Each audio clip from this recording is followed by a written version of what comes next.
Boa noite, pessoal. Agora eu vou estar gravando aqui os vídeos da segunda parte da matéria de matemática discreta para vocês. A gente vai começar com a primeira parte dessa segunda parte da matéria, que é de recorrências não lineares. O que caracteriza uma recorrência não linear? É meio complicado de explicar agora. Quando a gente começar a ver recorrências lineares, aí vocês vão entender de cara.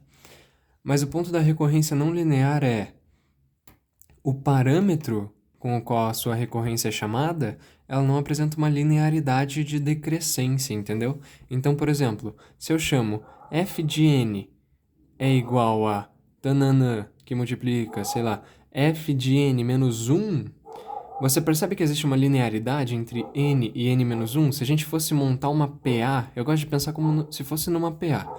Se a gente fosse montar uma PA dos valores dos parâmetros, podia ser, por exemplo, se a gente começasse com n valendo 4, e aí para 3, e aí para 2, e aí para 1.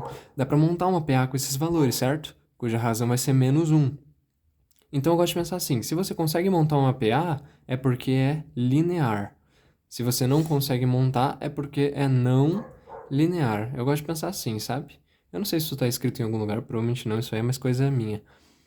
Mas se ajuda, então tá valendo. Aqui, como você pode ver, vai de f de n para f de piso de n sobre 2. Tipo, faz uma divisão por 2 e um arredondamento. Não tem nada de progressão aritmética nisso, né? A gente até podia ver, sei lá, uma progressão geométrica, talvez.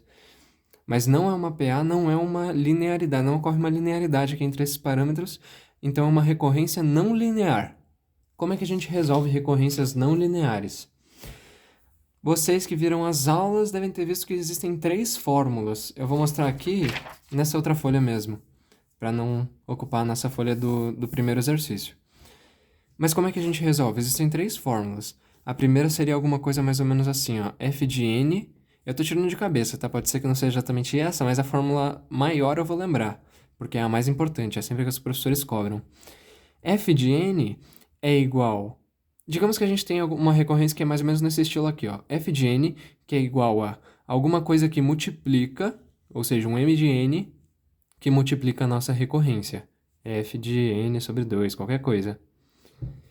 Se a gente tem esse estilo de recorrência, a fórmula que a gente usaria, teoricamente, seria f de n, que vai ser igual a f de h de u de n, que vai estar multiplicando um produtório que vai de igual a 0 até 1 menos 1, de m de h de i de n. Seria alguma coisa nesse sentido, né, se eu não me engano. Outra fórmula que a gente tem, se a gente tiver uma recorrência que tem essa cara aqui, ó, f de n, que é igual ao nosso f de n sobre 2, por exemplo, esse parâmetro é só um exemplo. Ou seja, a gente não tem um m de n aqui está multiplicando um valor 1, né, que é o valor neutro. Só que aqui está somando um s de n qualquer, que é um valor que está ali somando, pode ser uma constante, pode ser uma função em função de n, né? Que fórmula que a gente usaria? F de n, que é igual a f de h de u de n, mais o somatório que vai de igual a 0 até 1 menos 1 de s de h de i de n. Seria essa fórmula que a gente usaria, né?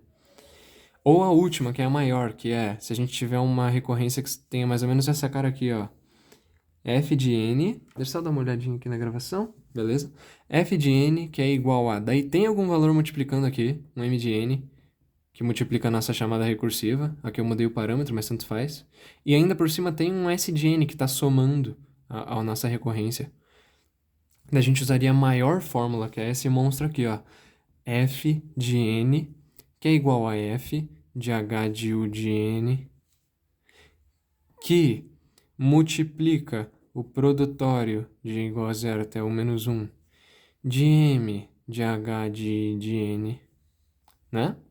Mais o somatório de igual a 0 até u menos 1 de S de H de I de N, que multiplica o produtório que vai de J, perdão, igual a 0 até I menos 1, de M de H de J de N. Alguma coisa nesse sentido, né? Fica uma fórmula absurda. O ponto é, eu vou querer mostrar uma coisinha aqui para vocês. Perceba que se a gente tiver uma recorrência mais ou menos nesse estilo aqui da de cima, onde a gente não tem o nosso S de N, se a gente aplicar isso nessa fórmula zona, vai ser como se esse S de H de N fosse zero. Daí esse zero vai estar multiplicando esse produtório, então vai ficar um somatório de zero. Ou seja, essa parte aqui inteira vai sumir. E olha o que a gente vai ficar? Com a fórmula zona da multiplicação apenas. Agora, e se a gente não tiver nada multiplicando, tipo o 1 multiplicando, né? Nenhum valor diferenciado multiplicando. Daí vai ser como se aqui fosse o produtório de 1, então vai ser 1 vezes 1 vezes 1, que vai ser 1. Então aqui vai ficar simplesmente f de h de u de n, mais o somatório de s de h de n, que multiplica 1 vezes 1 vezes 1 vezes 1. Ou seja, vai sobrar f de h de u de n, mais o somatório de s de h de n, que é o que a gente tem aqui. O que eu estou querendo dizer para vocês é, independente do formato da sua recorrência, você pode usar essa fórmula zona gigante, que vai ser a que a gente vai estar usando sempre, porque as fórmulas menores, elas são nada mais nada menos do que variações dessa fórmula grande. Aplicando, por exemplo, como se o nosso m de n fosse 1 ou como se o nosso s de n fosse 0. Entendeu? Tudo parte dessa fórmula zona grande, por isso que a gente vai estar só usando ela. Isso aqui foi só uma introdução, tá? Vamos ver um exemplo aqui, então. Deixa eu ver quanto tempo tá a gravação. Tá tranquilo ainda? Resolva a seguinte recorrência. Então, como a gente pode ver, vai de f de n para f de n, de piso de n sobre 2. Não é uma progressão aritmética, né? Se a gente for olhar para os parâmetros que a gente pode ter. Se a gente começar, por exemplo, com 5, vai de 5 para piso de 5 sobre 2, que daí vai ser piso de 2,5, que vai ser 2 para 1. Né? Que tipo de progressão aritmética que a gente monta com isso? Não existe. Essa daqui é uma recorrência não linear. Não apresenta uma linearidade entre os seus parâmetros. Como é que a gente resolve, então? Com aquela fórmula zona gigante. Vou copiar aqui de novo. A fórmula zona diz que f de n é igual a f de h de u de n. Vocês não precisam decorar isso, tá, gente? Porque o professor ele passa isso na prova, mas vocês vão acabar decorando com o tanto vocês forem usando. Que multiplica aí o produtório de i igual a 0 até u menos 1 de m de h de i de n mais o somatório de i igual a 0 até 1 menos 1 de s de h de i de n mais... Não, perdão, vezes o produtório que vai de j igual a 0 até i menos 1 de m de h de j de n. Tá bom? Bastante coisa. Mas essa fórmula vai ser dada, o que você tem que saber é como usar essa fórmula. E como que você usa essa fórmula? Vou explicar para vocês. Vocês vão ter que descobrir da sua recorrência, que é essa aqui, determinados valores. E eu vou explicar todos eles para vocês. O primeiro valor que vocês vão querer descobrir é h de n. Vocês vão se perguntar, quem que é meu h de n? Vou dizer para vocês. H de n é o valor com o qual a sua recorrência está sendo chamada. Ou seja, o parâmetro da sua recorrência. Aqui, como vocês podem ver, a nossa função é chamada recursivamente, né, como piso de n sobre 2. Então, nosso h de n vai ser piso de n sobre 2. Daí vocês vão querer descobrir quem é hk de n. Que diabos é hk de n? Vou explicar para vocês. A gente pode escrever como se h1 de n, que é o nosso h de n, a gente acabou de falar que é piso de n sobre 2, não é verdade?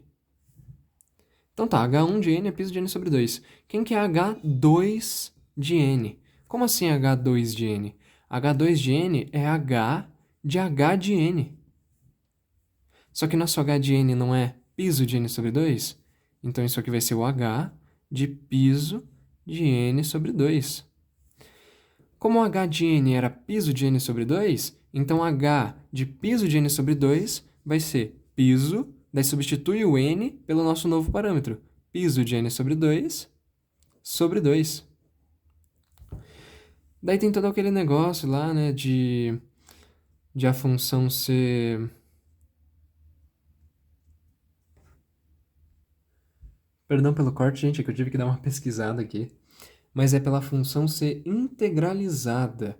contínua e crescente no domínio. É assim que se fala. O que significa ela ser integralizada? Significa que é como se f de x vai pertencer aos inteiros se x pertencer aos inteiros. No caso, o nosso x vai ser o piso de n sobre 2. É complicado explicar isso aí, mas o ponto é, em algumas funções, você pode cortar o piso de dentro com base em um teorema que vocês viram antigamente ali na parte de piso e teto. Se vocês não entendem muito bem essa parte ainda, eu recomendo vocês verem a segunda parte do exercício 6 de indução, e tem nos comentários o comentário de um aluno que ele explica muito bem o porquê que você pode cortar o piso do piso. Nesse caso, a gente vai simplesmente supor que pode, porque ficaria complicado explicar aqui. Mas o ponto é, você pode porque é uma função integralizada, tá certo? Contínua e crescente no domínio. Tá bom? Vamos considerar isso. Se você não entende muito bem, volta lá. Parte 2 do exercício 6 tem um comentário bem bacana do aluno Jandri, tá certo? Eu acredito que seja assim que se pronuncie. Obrigado pela contribuição, inclusive. Vamos dar continuidade. Aqui você pode cortar o piso interno, então, fazendo com que fique piso de n sobre 2 sobre 2, com o n sobre 2 fora do piso, né? Daí o n sobre 2 sobre 2 aqui é como se fosse 2 sobre 1. Então você vai poder multiplicar pelo inverso. Então vai ficar n sobre 2, que multiplica 1 sobre 2, que daí no final das contas vai ser, vou colocar aqui, ou seja, o que a gente tem é h na 2 de n é piso de n sobre 2 vezes 2, 4. Que doideira, né? E h3 de n? h3 de n vai ser h de h de h de n. Aí complica, né? Só que a gente pode reescrever isso, tá certo, como sendo h de h2 de n. E h2 de n a gente sabe que é piso de n sobre 4. Então isso aqui é h de piso de n sobre 4. Se h de n é piso de n sobre 2, h de piso de n sobre 4 é piso, daí a gente substitui o n por piso de n sobre 4. De piso de n sobre 4 sobre 2. Né? A gente sabe quem é h de n, então a gente sabe quem é h de piso de n sobre 4. Só substitui n por piso de n sobre 4. Da mesma maneira, por ser integralizada, você pode cortar o piso do piso. Isso aí vai ficar h do piso de n sobre 4 sobre 2. Esse sobre 2 é como se fosse 2 sobre 1, então você pode multiplicar pelo inverso. Ah, não, perdão, aqui não vai ficar isso aqui. Vai ficar h ao cubo de n, que vai ser igual a isso, tá certo? Perdão, eu vou reescrever aqui para ficar mais bonitinho, mas h na terceira de n vai ser igual a piso de n sobre 4, que multiplica meio. Porque vai ser como... Porque dividir por 2 é a mesma coisa que multiplicar por meio, né? E aqui é como se fosse 2 sobre 1, então é a mesma coisa que multiplicar pelo inverso. Tem todo esse negócio.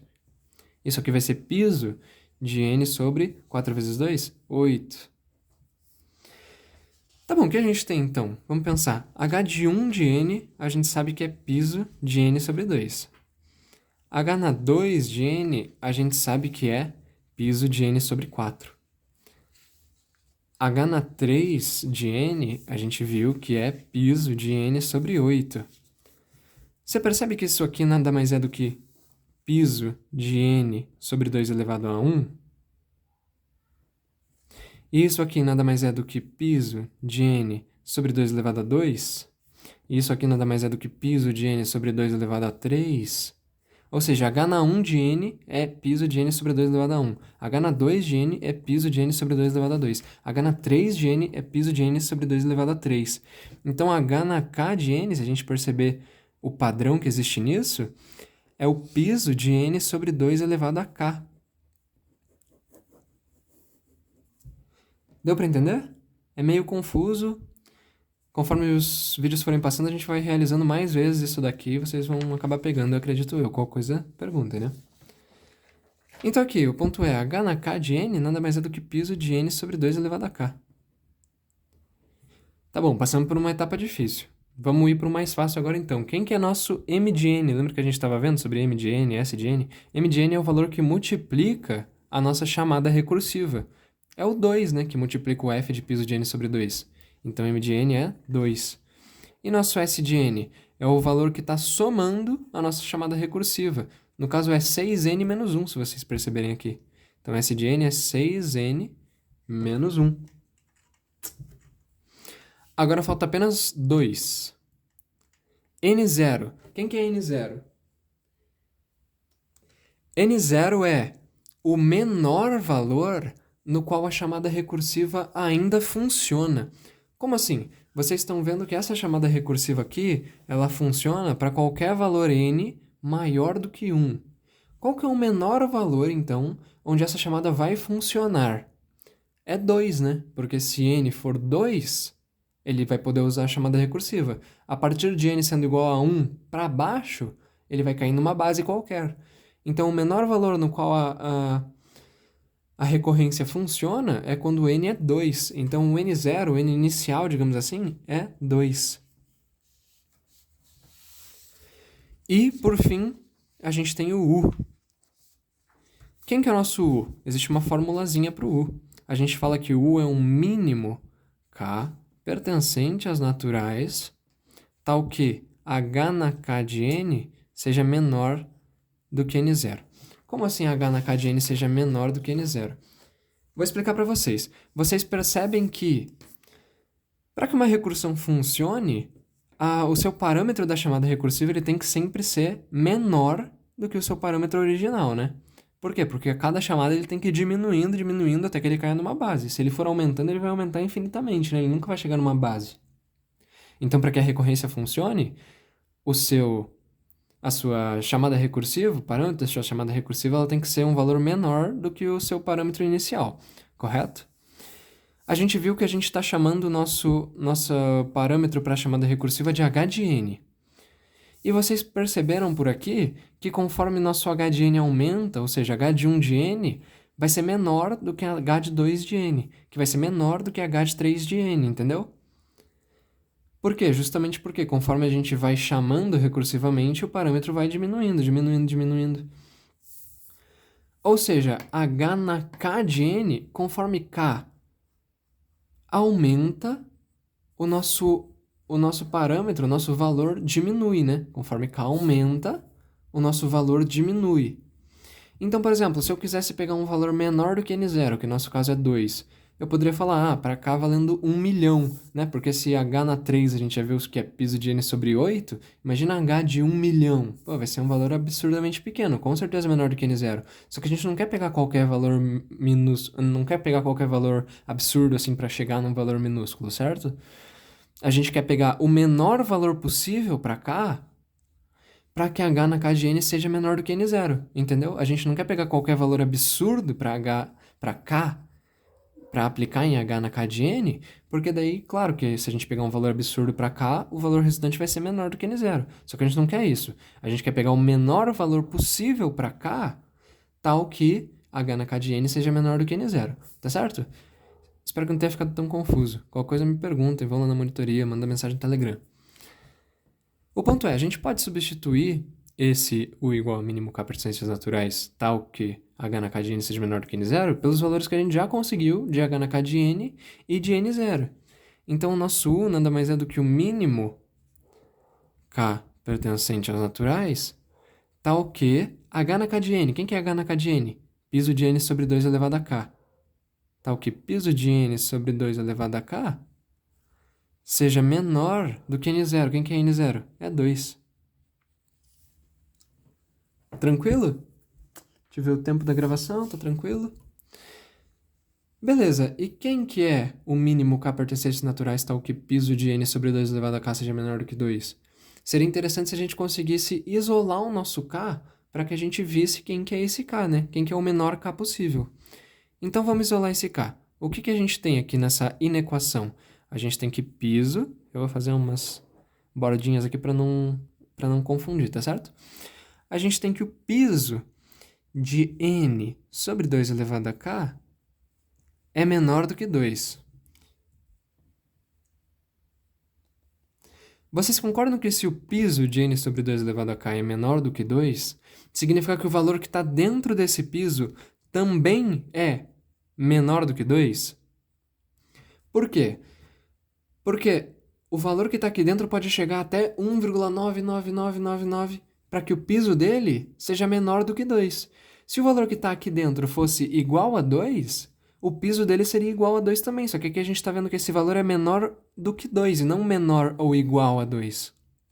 Como o piso desse valor é menor do que 2, significa que esse valor, sem o piso, também é menor do que 2. Deu para entender? Se esse valor aqui chegasse a ser igual a 2, o piso dele seria menor ou igual a 2. Mas ele nunca chega a ser igual a 2, por isso que o piso dele nunca vai ser 2. O piso dele vai ser sempre menor do que 2. O que eu estou querendo dizer é, n sobre 2 elevado a k é menor do que 2. Se a gente passar o 2 elevado a k para o lado de lá, a gente vai ter que n é menor do que 2 vezes 2 elevado a k. Ou seja, n é menor do que 2 elevado a k mais 1. Daí agora a gente pode aplicar log na base 2 dos dois lados, para que a gente tire esse k mais 1 do expoente. Então como é que vai ser? Log na base 2 de n é menor do que log na base 2 de 2 elevado a k mais 1. Por quê?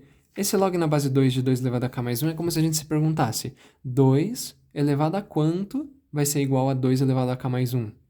2 elevado a k mais 1. Então a resposta desse logaritmo é k mais 1. E aqui a gente mantém o log na base 2 de n.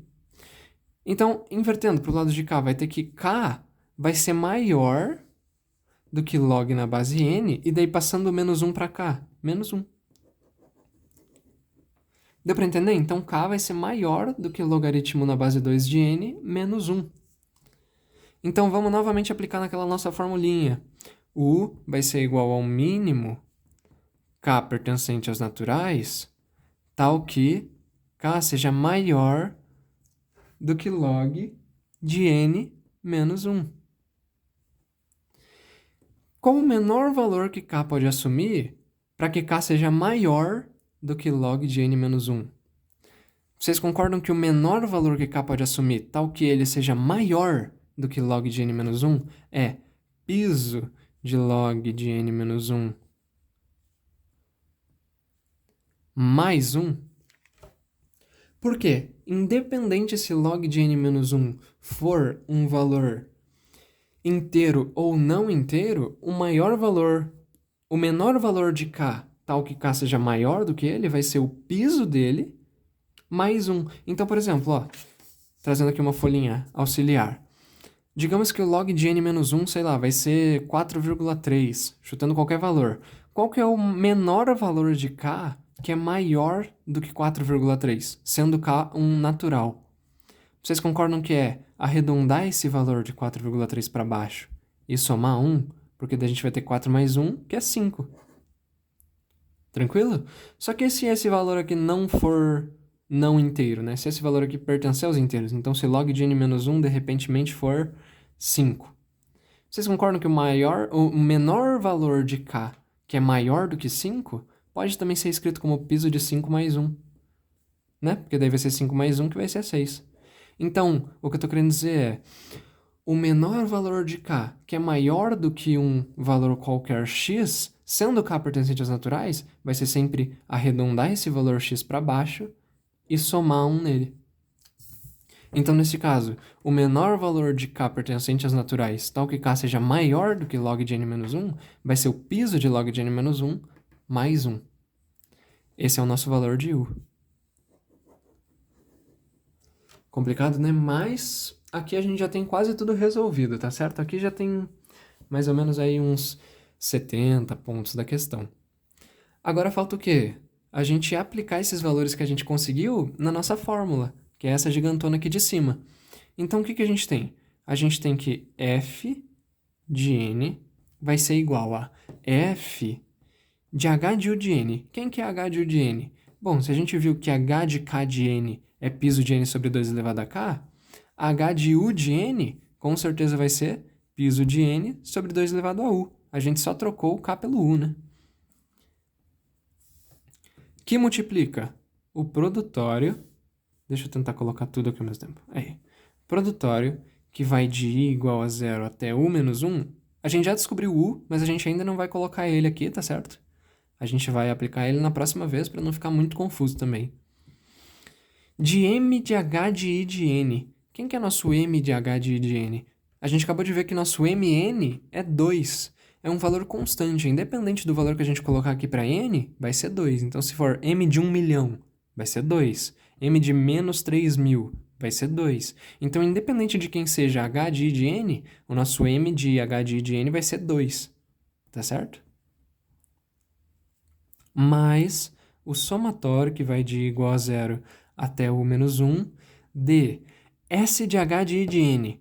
S de h de i de n, aí sim a gente viu que não é um valor constante, né? Porque S de n é 6 vezes n menos 1. Então, quem que é S de h de i de n? É só a gente substituir n por h de i de n. E quem que é h de i de n? É piso de n sobre 2 elevado a i. A gente só substituiu o k por i dessa vez. Então, vamos ver. S de h de i de n vai ser 6 vezes o nosso n, que agora é h de i de n, que na realidade é piso de n sobre 2 elevado a i, menos 1 do próprio S de n. Vou botar aqui um parênteses em tudo, que multiplica o produtório de j igual a 0 até i menos 1, de m de h de i de n. Não, perdão, m de h de j de n. Só que quem que é m de h de j de n? A gente já viu que independente do parâmetro, o mn vai ser 2, né? Então aqui a gente tem 2 também. Que doideira, hein? Vamos agora substituir os u's. Deixa eu só ver o tempo da gravação, porque tem um limite aqui. F de n vai ser igual a f do piso de n sobre 2 elevado a u. Só que a gente já viu que u nada mais é do que piso de log de n menos 1 mais 1. Esse menos 1 aqui a gente pode tirar do piso, concordam? Porque ele é um valor inteiro. Vai subtrair desse mais 1, vai zerar. Então o que a gente tem é que nosso u na realidade é piso de log de n só. Então aqui o nosso f de piso de n sobre 2 elevado a u vai ser f do piso de n sobre 2 elevado a piso de log de n. Vezes. Aqui a gente tem o produtório do i igual a 0, de i igual a 0 até u menos 1 de 2. Vocês concordam que isso nada mais é do que 2 vezes 2 vezes 2 vezes 2 vezes 2? Quantas vezes? Bom, se fosse de 1 até u menos 1, seria u menos 1 vezes. Só que aqui, como é de 0 até u menos 1, vai ser u menos 1 mais 1 vezes. Ou seja, vai ser u vezes. A gente tem 2 vezes 2 vezes 2 vezes 2, u vezes. Ou seja, a gente tem 2 vezes 2 vezes 2 vezes 2, piso de log de n vezes, porque u é piso de log de n. Então, o que é isso? Isso aí é 2 elevado a piso de log de n. Mas, aqui a gente vai ter o somatório que vai de i igual a 0 até u menos 1, só que u é piso de log de n. Então, até piso de log de n menos 1, do que? De 6 vezes piso de n sobre... Isso aqui não tem muito o que fazer a respeito, né? Vai continuar 6 vezes o piso de n sobre 2 elevado a i, menos 1, que multiplica. E daí aqui? Aqui a gente vai ter aquele mesmo negócio, né? Vai ser 2 vezes 2 vezes 2 vezes 2. Quantas vezes? Se fosse de j igual a 1 até i menos 1, seria i menos 1 vezes. Mas como j começa em 0, vai ser i menos 1 mais 1 vezes, que é i vezes. Então a gente vai ter vezes 2 elevado a i. Tá bom? Bom, vou pegar uma outra folha aqui e tentar fazer isso aqui bem rapidinho para vocês entenderem. O que é isso aqui? O que é o piso de n sobre 2 elevado a piso de log de n? A gente já tinha resolvido essa questão, é literalmente a primeira questão da playlist toda, a primeira questão de piso e teto. Se você não sabe resolver isso aqui, assista lá. Mas é basicamente assim, ó. A gente sabe que log de n é menor ou igual a teto de log de n, que é menor do que log de n mais 1. E aqui é menor ou igual... E aqui piso de log de n é menor ou igual a log de n. E log de n menos 1 é menor do que piso de log de n. A gente vai ter isso aqui, daí como 2 elevado a x é uma função crescente, a gente tem que 2 elevado a isso é menor do que 2 elevado a isso, que é menor ou igual a 2 elevado a isso, que é menor ou igual a 2 elevado a isso, que é menor do que 2 elevado a isso. Daí aqui, resolvendo isso aqui, a gente vai ter n sobre 2, né? Que é menor do que 2 elevado a piso de log de n, que é menor ou igual a n, que vai dar simplesmente, que é menor ou igual a 2 elevado a θ de log de n, que é menor do que, aqui vai dar 2n. Bom, aqui como a gente pode ver, a gente vai querer só o piso do piso. Então a gente pode ignorar essa parte de cá e manter só essa parte de cá, né, na resolução. Lembrando, se você não está entendendo o que está acontecendo aqui, assista o primeiro vídeo dessa playlist, tá? Que ensina vocês a resolverem esse piso e teto, essa inequação aqui do piso e teto, certo?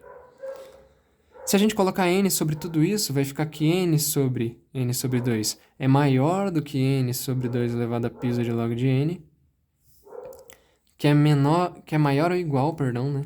É maior do que n sobre 2 elevado a piso de log de n, que é maior ou igual a n sobre n. Ou seja, isso aqui, multiplicando aqui para cima, vai ficar 2, que é maior do que n sobre 2 elevado a piso de log de n, que é maior ou igual a 1. Ou seja, quem que vai ser o piso disso? O piso de n sobre 2 elevado ao piso de log de n vai ser igual a 1, porque a gente vai estar arredondando ele para baixo, né? Se ele está entre 1 e 2 e nunca chega a ser 2, o piso dele vai ser 1, certo? Lembrando, se você não entendeu nada do que a gente fez aqui, novamente, assistam o primeiro vídeo da playlist. Primeiro vídeo de resolução de exercício piso e teto, a gente faz literalmente isso com muita calma, tá bom? Então aqui o que a gente vai ter vai ser f de n, que vai ser igual a f. A gente acabou de ver que o piso de n sobre 2 elevado ao piso de log de n é 1. Então esse é o f de 1, que multiplica 2 elevado ao piso de log de n, mais o somatório de igual a 0 até piso de log de n menos 1. Daqui vai ter mais um negocinho que eu queria mostrar para vocês. Ah não, mas primeiro eu vou fazer uma coisa, né? Aqui, vocês percebam que a gente pode fazer um chuveirinho aqui, né? Eu não lembro o nome técnico disso, perdão. Desse 2 elevado a i, para esses dois termos aqui que estão subtraindo, né? Então, 2 elevado a i, que multiplica 6 vezes piso de n sobre 2 elevado a i, vai ficar 6 vezes de piso de n sobre 2 elevado a i, que multiplica 2 elevado a i. E aqui vai ficar menos 1 que multiplica 2 elevado a i, então menos 2 elevado a i. Eu vou trabalhar só com essa parte aqui do somatório agora, para vocês entenderem o que é. Vocês concordam que esse somatório eu posso dividir em dois somatórios? Vai ficar o somatório, que vai de igual a 0 até piso de log de n menos 1, do que? De 6 vezes piso de n sobre 2 elevado a i vezes 2 elevado a i, menos o somatório, que vai de igual a 0 até piso de log de n menos 1, de 2 elevado a i. Deixa eu só ver o tempo rapidinho, beleza? Dessa maneira a gente consegue resolver esse 2 elevado a i. Por quê? Eu vou mostrar uma coisa interessantíssima para vocês. Aqui a gente tem 2 elevado a i, que começa com i valendo 0 e vai até piso de log de n menos 1. Eu vou mostrar um outro exemplo para vocês, para ver se fica claro. Pensem nos números binários. Digamos que a gente tem o seguinte número binário. 0, 1, 1, 1. Isso aqui é 2 elevado a 0, isso aqui é 2 elevado a 1, isso aqui é 2 elevado a 2, isso aqui é 2 elevado a 3. Que número é esse? Vai ser 1 mais 2 mais 4, vai ser 7. Concordam? Vocês concordam que outra maneira... Tipo assim, se eu fosse perguntar para vocês, qual o próximo valor em números binários fora esse? Qual o próximo valor? O que vai além desse, o sucessor desse. Vocês vão me responder claramente que é 1, 0, 0, 0. Certo? Esse valor aqui é 7 em decimal, e esse valor aqui é 8 em decimal. Concordam? Vocês concordam que eu poderia falar, então, por exemplo, sabendo que isso aqui é 2 elevado a 0 mais 2 elevado a 1 mais 2 elevado a 2, eu poderia falar que o somatório de i igual a 0 até 2 de 2 elevado a i, por quê? Porque isso aqui é 2 elevado a 0, mais 2 elevado a 1, mais 2 elevado a 2. Vai ser a mesma coisa que 2 elevado a 3 menos 1. Deu para entender? Porque o próximo valor desse somatório aqui seria o 2 elevado a 3. Então, eu poderia representar esse somatório como sendo 2 elevado a 3 menos 1, que no caso é esse somatório aqui daria 7, que é igual a 8 menos 1. Deu para entender? Da mesma maneira, se a gente fizesse, por exemplo, com 3 pontinhos, aqui sendo 2 elevado a 0, aqui sendo 2 elevado a 1 e aqui sendo 2 elevado a n, com todos esses valores sendo em 1. Vocês concordam que isso aqui, que nada mais é do que o somatório de igual a 0 até n de 2 elevado a i, pode ser escrito como sendo um valor acima desse no expoente, então 2 elevado a n mais 1, menos 1? Deu para entender? O ponto é, aqui a gente tem o somatório que vai de igual a 0 até piso de log de n menos 1 de 2 elevado a i. Então, vocês concordam que isso aqui poderia ser reescrito como 2 elevado a um valor acima desse, que é piso de log de n menos 1 mais 1, menos 1? Ou seja, esse somatório pode ser reescrito como sendo 2 elevado a piso de log de n menos 1. Eu sei que é difícil, gente. A gente vai usar bastante isso ainda nos próximos exercícios. Eu sei que esse exercício não é fácil, é um exercício chatíssimo. Principalmente como primeiro exercício aqui, mas é um exercício muito importante já para vocês pegarem a ideia de tudo que tem nessa parte da matéria. Tá bom? Vou tentar terminar aqui rapidinho então, porque tá me acabando o tempo. Isso aqui vai ser, então, menos esse somatório aqui, que é o quê? 2 elevado a piso de log de n menos 1. E isso aqui, o que que é? Esse 6, como é uma constante, eu posso tirar ele do somatório, né? Então vai ficar 6 vezes o somatório de igual a 0 até piso de log de n menos 1 de piso de n sobre 2 elevado a i multiplicado por 2 elevado a i. Tá certo? Então vamos fazer a substituição aqui. O que a gente vai ter no final das contas vai ser f de n, que vai ser, aqui mantém, né? F de 1, que multiplica 2 elevado a piso de log de n, mais, daí como a gente já viu, a gente chegou no somatório, não, perdão, em 6 vezes, o somatório que vai de igual a 0 até piso de log de n menos 1, de piso de n sobre 2 elevado a i, vezes 2 elevado a i. Daí aqui, ó, menos 2 vezes piso de log de n, vai ser menos 2 piso de log de n, concordam? Menos 1, vai ser mais 1. Ou seja, reescrevendo por fim tudo. A nossa resposta final vai ser o quê? F de n vai ser igual. A gente pode ainda por cima deixar esse 2 elevado a piso de log de n em evidência, já que ele tem mais de um termo, né? Então vai ficar como? F de n vai ser igual a 2 elevado a piso de log de n, que multiplica quem? F de 1 e multiplica menos 1, para ficar igual a ele mesmo, né? Então, menos 1, para chegar nisso aqui, mais 6 vezes o somatório, que vai de igual a 0 até piso de log de n menos 1, do piso de n sobre 2 elevado a i, vezes 2 elevado a i, mais 1 desse 1 aqui sobrando. Essa é a nossa resposta final.